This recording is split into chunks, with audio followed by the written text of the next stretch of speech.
New Barrackpore পৌরসভা পরিচালিত পুষ্প প্রদর্শনী 2026 শুরু হয়ে গেল বিবেকানন্দ ক্রীড়াঙ্গনে। 6 জানুয়ারি বিবেকানন্দ ক্রীড়াঙ্গনে এই পুষ্প প্রদর্শনী ও প্রতিযোগিতার শুভ সূচনা করেন প্রদীপ জ্বালিয়ে ফিতে কেটে রাজ্যের মন্ত্রী তথা 110 দমদম উত্তর বিধানসভার বিধায়ক চন্দ্রিমা ভট্টাচার্য।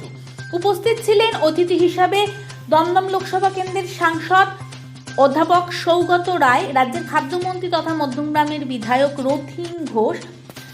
পাশাপাশি উপস্থিত ছিলেন নিউ ব্যারাকপুর পৌরসভার চেয়ারম্যান তথা নিউ ব্যারাকপুর পুষ্প মেলা ও পরিচালন কমিটির সভাপতি প্রবীর সাহা, ভাইস চেয়ারম্যান স্বপ্না বিশ্বাস, মধ্যমগ্রাম পৌরসভার পৌরপ্রধান নিমাই ঘোষ, সমাজসেবিকা মৃদুলা সাহা সহ নিউ ব্যারাকপুরের বিভিন্ন ওয়ার্ডের পৌরপিতা এবং মাতারা। এই পুষ্প প্রদর্শনী চলবে আগামী 10ই জানুয়ারি পর্যন্ত। গোলাপ, ডালিয়া, চন্দ্রমল্লিকা, গাঁদা সহ বিভিন্ন শীতকালীন ফুল, ফল ও সবজি, বনসাই ও পাতাবাহারের দেখা মিলবে বিভিন্ন রকমের এই পুষ্প প্রদর্শনীতে। এই পুষ্প প্রদর্শনীর সাথে রয়েছে প্রত্যেক দিন সাংস্কৃতিক অনুষ্ঠান। আসুন নিউ ব্যারাকপুর পৌরসভা পরিচালিত পুষ্প প্রদর্শনী 2026-এর উদ্বোধনী অনুষ্ঠানের কিছু ঝলক আমরা চোখ রাখি।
আরো ভালো করে এই পুষ্প মেলা এটা হচ্ছে, এটা পৌরসভার সমস্ত কর্মীরা এর জন্য আমি তাদের ধন্যবাদ জানাই। একটা কোনো কর্মসূচিকে 29 বছর ধরে এগিয়ে নিয়ে যাওয়াটা তো কম কথা না। আর এটা এই উত্তর 24 পরগনায় সবাই জানে যে নব ব্যারাকপুরের এই পুষ্প মেলার কথা।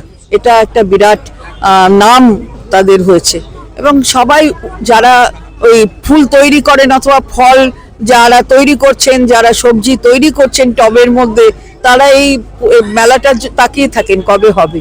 তো সেইটা হচ্ছে আমার খুব আনন্দ এই জন্য হয় যেটা আমার বিধানসভা কেন্দ্রের মধ্যে। পাশাপাশি একটা বিরাট বড় সাংস্কৃতিক অনুষ্ঠান থাকে।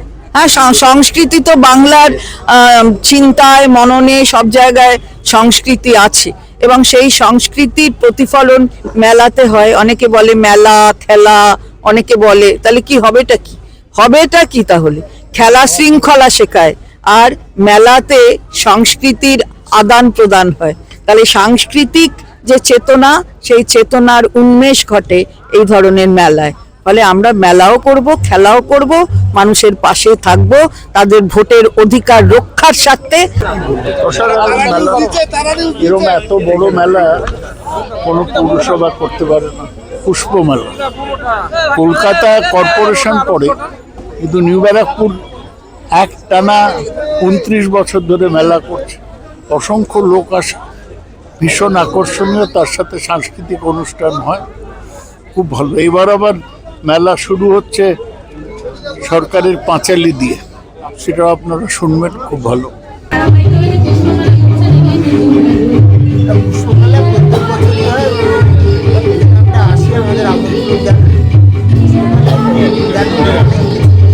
আমাদের সবাই ভালোবাসি আমরা। সুভাষ মুখোপাধ্যায় কথা বলতে হয় আর না আজ বসতি একইভাবে এখানে মেলা হচ্ছে এগুলো শিল্পীরা গান তার মধ্যে দিয়ে নবরত্নের মানুষরা তাদেরকে সাংস্কৃতিক চেতন সম্পন্ন করা এবং দেখার যে ঔৎসুক্য আছে সেটা পুষ্পমেলায় এসে সেটা নিবারণ বছরে পদার্পণ করলো নববরাহপুর পুষ্পমেলা। একদিকে সুন্দর ফুল, তার সাথে একটা সাংস্কৃতিক অনুষ্ঠান, অর্থাৎ ফুল ও গান দুটোর একসাথে মেলবন্ধন হচ্ছে আমাদের এই 29তম পুষ্পমেলা। পুষ্পমেলার দিকে নিউ ব্যারাকপুরের সাধারণ মানুষ তাকিয়ে থাকে। বছরে এই প্রথম সপ্তাহে 6 থেকে 10 মানুষ এনজয় করে, এটাই আমাদের সার্থক। মাধ্যম দিয়ে আমি বলতে চাই যে নিউ ব্যারাকপুরের জনগণের স্বার্থে আজকে নিউ ব্যারাকপুর পৌরসভা পরিচালিত হাসপাতালের পক্ষ থেকে একটা লাইফ সাপোর্ট অ্যাম্বুলেন্সের ব্যবস্থাপনা করা হলো, যা কিছুক্ষণ আগে রাজ্যের মাননীয় মন্ত্রী, আমাদের এই অঞ্চলের বিধায়ক শ্রীমতী চন্দ্রিমা ভট্টাচার্য এবং সাংসদ সৌগত রায়ের উপস্থিতিতে সেই লাইফ সাপোর্ট অ্যাম্বুলেন্সের শুভ উদ্বোধন সম্পন্ন। প্রচুর গোলাপ থেকে শুরু করে চন্দ্রমল্লিকা থেকে শুরু করে ডালিয়া থেকে শুরু করে বনসাই গাছ রয়েছে, প্রচুর রয়েছে আমাদের বিভিন্ন ফল, কমলা লেবু, আপনার বাতাবি লেবু, বিভিন্ন ধরনের ফুল, বিভিন্ন ধরনের সবজি, সমস্ত কিছু এই মেলাতে আপনারা পাবেন। নিউ ব্যারাকপুর পুষ্পমেলায় এই মুহূর্তে একটা ব্র্যান্ড হয়ে দাঁড়িয়েছে সবার কাছে, কি বলবেন? স্বাভাবিক, খুব সুন্দর একটা ফুল মেলা, যা কিনা সাধারণ মানুষের কাছে অত্যন্ত গ্রহণযোগ্য একটা মেলা। সেই মেলাটা মানুষের কাছে ভালো লাগছে। নিউ ব্যারাকপুরবাসীকে বলবো এই সুন্দর ফুলের মেলায় তারা আসুক এবং উপভোগ করুক, তৎসহ সাংস্কৃতিক অনুষ্ঠানও উপভোগ করুক।